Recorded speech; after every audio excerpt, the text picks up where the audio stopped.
Marcus's foot connected with Felicia's pregnant stomach in the Grand Hyatt lobby, and for 3 frozen seconds he looked triumphant, right up until her phone started ringing with a contact name he couldn't read, Yong, Dragon.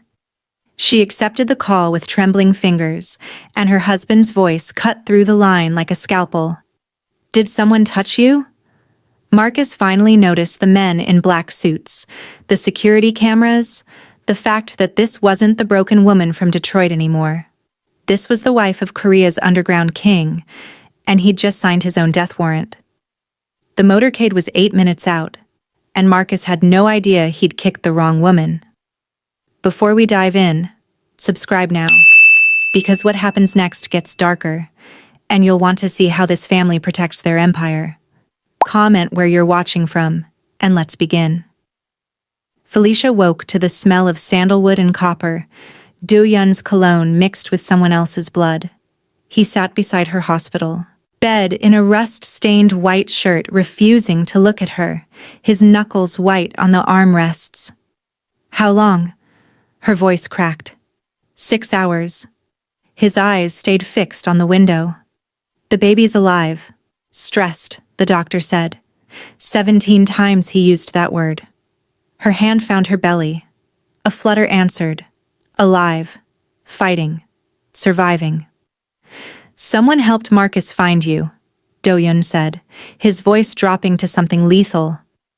"Someone inside my organization gave him access, your schedule, everything." He pulled out his phone, showed her surveillance footage. Marcus entering the Grand Hyatt through a service entrance 3 days ago. "I've already started the purge." But here's what he didn't tell her yet. The person who betrayed them was family. And that revelation? It was about to turn their fortress into a war zone. "What did you do to Marcus?" Felicia whispered. Do-Yun finally looked at her, and his eyes were black holes. "What needed to be done?" "Do-Yun, he kicked you. He tried to murder my child." Each word came out separately, precisely. "Anyone who touches you doesn't get a trial. They get me." That's when she realized the man she married wasn't just protecting her. He was waging war. And the body count? It was just beginning. 8 months earlier, Felicia had been scrubbing floors in Seoul's wealthiest building, running from Detroit, from Marcus, from the parking lot beating that broke 3 ribs and her will to trust. The night Do-Yun stumbled into his office with a bullet wound, she should have run. Instead, she stitched him up with hands that didn't shake. "Why would you help me?" he'd asked, blood seeping through his fingers. "Because I know what it's like to need help, and have no one give it." He'd looked at her, really looked, at this woman who'd chosen compassion over survival instinct. "You're no longer working for the cleaning company. You're working for me." She should have been terrified, but something in his eyes told her he didn't want to hurt her. He wanted to protect her. "What kind of work?" "Whatever I need. Right now, I need someone who can keep their mouth shut." He stood, wincing. "You'll live in my building, your own apartment, security, and enough money to disappear properly if you decide to leave." She'd taken his hand. Sealed her fate. 3 months later, Do-Yun proposed over breakfast. "Marry me. I want to give you my name so everyone knows touching you means war." It wasn't romantic. It was a declaration. She should have said no. Should have recognized obsession masking as devotion. But she'd looked at this man who'd given her safety when every other man had given her scars, and said yes. 3 weeks after the wedding, she missed her period. And that's when everything changed. Because Do-Yun wasn't just protecting a wife anymore, he was protecting an heir. Marcus hung from chains in Do-Yun's basement, face swollen, toes barely touching concrete. Do-Yun sat across from him, perfectly calm. "How did you find my wife?" Marcus spat blood. Do-Yun didn't flinch, just nodded to Min-ho, 6'5" of pure violence. The punch to Marcus's kidney made him scream inhuman sounds. "I'm not asking why you came," Do-Yun continued conversationally. You're a parasite who followed the money. I'm asking how. Because a man like you doesn't have resources to track someone across an ocean. Marcus sobbed. I got an email. Plane ticket. File with her schedule. Everything. Do-yeon leaned close. Did it mention my name? No. Just said she was married to someone rich. That's all. Someone set you up, Do-yeon said softly. Used you as a weapon against my wife. And when I find out who... He smiled. I'm going to kill them slowly, in front of you. So you understand what you set in motion. But Marcus had no idea. The person who sent that email was sitting in Do-yeon's mansion right now, drinking tea, pretending to be family. 5 days locked in the estate. Guards everywhere. Felicia felt the walls closing in. I can't stay in this room forever, she told Do-yeon. Yes, you can. Until I find who betrayed us. I'm not safe. I'm imprisoned. His jaw clenched. It's not the same, isn't it? Her voice cracked. Guards outside my door. Can't leave without permission. How is this different from when Marcus locked me in his apartment? The comparison hit him like a bullet. You're scaring me more than he did. Silence. Suffocating. Do-yeon's voice went quiet. When I was 12, my father's enemies kidnapped my pregnant mother. They kept her 3 days. When we got her back, the baby was dead. My mother died 2 days later. Felicia's breath caught. My father became so paranoid, so controlling, he turned our home into a prison. I swore I'd never become him. His hands trembled. But here I am, locking you away, becoming exactly what I feared. The knock on the door interrupted them. Do-yeon's expression shifted from vulnerable to lethal in a heartbeat. My stepmother is here, he said. She wants to meet you. And that's when Felicia realized the threat wasn't coming from outside the fortress. It was already inside. The stepmother was elegant, perfectly coiffed, smiling with warmth that never reached her eyes. Felicia, how wonderful to meet you properly. They exchanged pleasantries. The stepmother asked about the baby, the attack, Felicia's recovery, all while Do-yeon stood watch like a guard dog. Then his phone rang. Urgent. He stepped outside. The moment the door closed, the stepmother's mask dropped. Let's dispense with pleasantries, she said in perfect, unaccented English. You're a problem. A pregnant American problem threatening my son's inheritance. Felicia's heart raced. Your son? Do-yeon's younger brother, the legitimate heir. She leaned forward. Here's what's going to happen. You're going to lose that baby. Naturally. These things happen after trauma. Then you'll divorce Do-yeon and return to America. She pulled out a ceramic jar. Traditional Korean medicine for pregnancy stress. My own mother gave it to me. Every instinct in Felicia's body screamed poison. Take it twice daily with tea, the stepmother said, standing. Don't forget. She left the jar like a landmine. Felicia waited until she was alone, then poured the entire contents down the sink and called the guard. Is there someone who can test substances? The guard's expression shifted. Understood. I'll make a call. Within the hour, Do-yeon burst into the room with the empty jar, his face carved from rage. Tell me everything. And when she did, he transformed into something ancient and terrible. The traitor was family all along. 5 more days of suffocation. Felicia couldn't breathe. She waited for the guard rotation. That 5-minute window. Slipped into the garage. Started the car. Freedom tasted like soul smog and terrible decisions. 3 blocks. That's how far she got. The black sedan behind her wasn't Do-yeon's men. The spacing was wrong. Too aggressive. Her phone buzzed. Do-yeon's name. She ignored it. The traffic light turned red. She stopped. The sedan pulled up beside her. The window rolled down. Marcus grinned, face still swollen from Do-yeon's interrogation.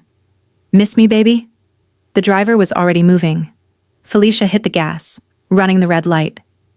The sedan rammed her from behind. Once. Twice. Pushed her into a parking garage entrance. Her door ripped open. Hands grabbed her.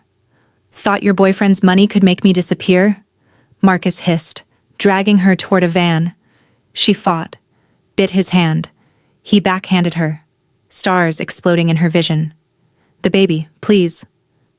Darkness. The van door slammed. They were moving. Marcus pulled out her phone. Let's call your husband. The call connected on the first ring. Where are you? Do-Yun's voice, tight, with controlled panic. She's with me, Marcus said. Thanks for the motivation, man. Breaking my hands really inspired me. Silence.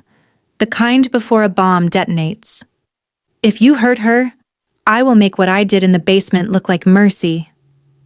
Big talk. Here's the deal. Come alone to the old shipyard in Busan. 2 hours, or I start removing pieces of your kid. Marcus hung up, grinning. He'll come. Men like him always do. What Marcus didn't know. Do-Yun wasn't coming alone. He was bringing an army. Do-Yun stood in his office, phone in hand, expression carved from stone. Bring me my stepmother. Now. She was dragged in within minutes, fear cracking through her composure. Marcus escaped, Do-Yun said conversationally. From a cell requiring 3 keycards and 4 guards, camera system conveniently malfunctioned, and now he has my wife. Her face went pale. You arranged everything, the hotel attack, his escape, this. He pulled out his phone. My tech team found your burner phone, the encrypted messages, the $50,000 wire transfer to Busan. She was crying now. He was supposed to scare her, not, where is she? The old shipyard, Busan. There's a gang there, white tigers. They're using Felicia as bait. They think you'll come alone and they can kill you. Do-Yun lowered his gun. You tried to kill my wife. My child. You betrayed family for ambition. So did your father. This whole empire is built on betrayal. Yes, which is why you should have known better. He looked at Min-ho. Lock her in the basement. I'll decide how she dies when this is over. Then he turned to his men. Get everyone, full armament. We're going to Busan. Boss, he said come alone? Do-Yun smiled. He said come alone so I'd be vulnerable. I'm going to be apocalyptic. The shipyard was a nightmare. Rusted containers, broken windows, salt and decay. Felicia sat tied to a chair surrounded by 20 white tigers with guns. Marcus paced, checking his watch. He's late. Maybe he doesn't care. He's coming, Felicia said quietly, and when he does, you're all going to die. One of the gang members laughed. 20 of us. One of him. You don't understand, Felicia said, and despite everything, she smiled. You really don't understand what's coming. Headlights cut through the darkness. Do-Yun stepped out. Alone. Hands in his pockets. Marcus pulled Felicia's chair to the entrance. Let me see your hands. Do-Yun raised both hands, empty.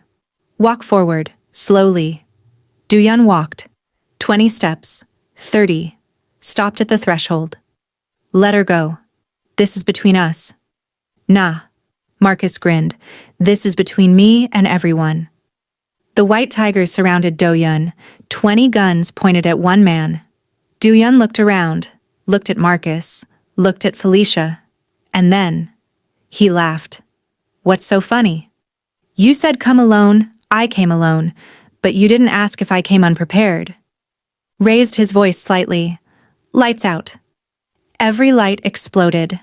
Gunfire, not from inside, from outside. Sniper rounds punching through windows, walls, bodies. Men screamed. Muzzle flashes strobed the darkness. Do-Yun moved. Felicia couldn't see him, but she heard it. Bones breaking, gurgling, blade entering flesh. Screams cutting off. Marcus fired wildly. Then he wasn't shouting anymore. just making sounds, high, terrified, prey. Hands touched Felicia's face, gentle. Don't look, my love. Close your eyes. He cut her zip ties, lifted her, carried her outside. Behind them, Marcus screamed. Not words, just screaming. Do-yun, what are you? Getting justice. Stay here. Cover your ears. She didn't cover her ears. She heard it all. Marcus's screams rising to inhuman impact. Again. Silence. 10 minutes later, Do-yun emerged, covered in blood that wasn't his. It's done. They're all dead. Marcus? Won't be found. Pieces scattered across Busan? 23 bodies. An entire gang. One night. The dragon had awakened. 2 months later. Tuesday morning. Contractions. 4 hours of labor. Do-yun never left her side, terrified despite his reputation. Then, a cry. Sharp. Angry. Alive. It's a girl. Healthy. Perfect. The nurse tried to hand the baby to Do-yun. He stepped back, hands raised like she might burn him. I can't. My hands. There's too much blood on them. Too much death. She's too pure. Felicia, exhausted and powerful, held out her hand. Give her to me. She looked at their daughter, tiny, wrinkled, perfect. Then at her husband. This man who'd killed for her. Who'd burned the world down. Come here. He approached like a man approaching the gallows. Felicia took his hand, the one with dragon tattoos, the one that had broken bones and ended lives. She kissed each knuckle, one by one. These hands protected us, kept us alive, built the world our daughter will grow up in safely. Her voice cracked. There is no blood here, only love. She placed their daughter in his arms. He looked down with raw wonder. She's perfect. She's ours, and she'll grow up knowing her father would burn down the world for her, just like he did for her mother. 3 days later, Felicia walked through the estate carrying Jiwoo. The staff stopped, bowed, deep bows, the kind reserved for royalty. She looked at Do-yun, confused. They know what you survived, he said quietly. You're not just my wife anymore. You're the queen. Felicia understood then. She wasn't the scared woman who'd scrubbed floors, wasn't the victim who'd run from Detroit. She was Han Felicia, wife to the dragon, mother to his heir, queen of an empire built on blood and loyalty. That night, standing on their balcony overlooking Seoul, Do-yun asked, Do you regret it? This life? Felicia thought about Detroit. The parking lot, the hotel lobby, the warehouse. And she thought about the man beside her who'd broken the world to keep her whole. No, because every terrible thing led me here. To you, to her, to this. You're the strongest person I've ever met. I learned from the best. You taught me that protection isn't weakness, that loving something enough to destroy for it isn't wrong. This isn't a cage. No. She agreed. It's a fortress. And I'm not a prisoner. I'm the queen. They stood there, rulers of their kingdom, until Jiwoo cried. And somewhere in Seoul, in basements and boardrooms, people heard the story. About the pregnant wife. About the men who'd touched her. About the shipyard where 23 bodies were found. They understood. Han Do-yun's wife was off limits. His daughter was sacred. Because the dragon protected his treasure, and anyone foolish enough to test that learned what dragons do best: they burn everything to ash and rise stronger. But here's what nobody tells you about marrying into the Korean underworld: the enemies never stop coming. And 6 months from now, when a rival clan targets Jiwoo to draw Do-yun out, that's when Felicia will learn what it truly means to be queen. Subscribe to see what happens when the prey becomes the predator. Because this story, it's just beginning. Comment where you're watching from, and I'll see you in the next one.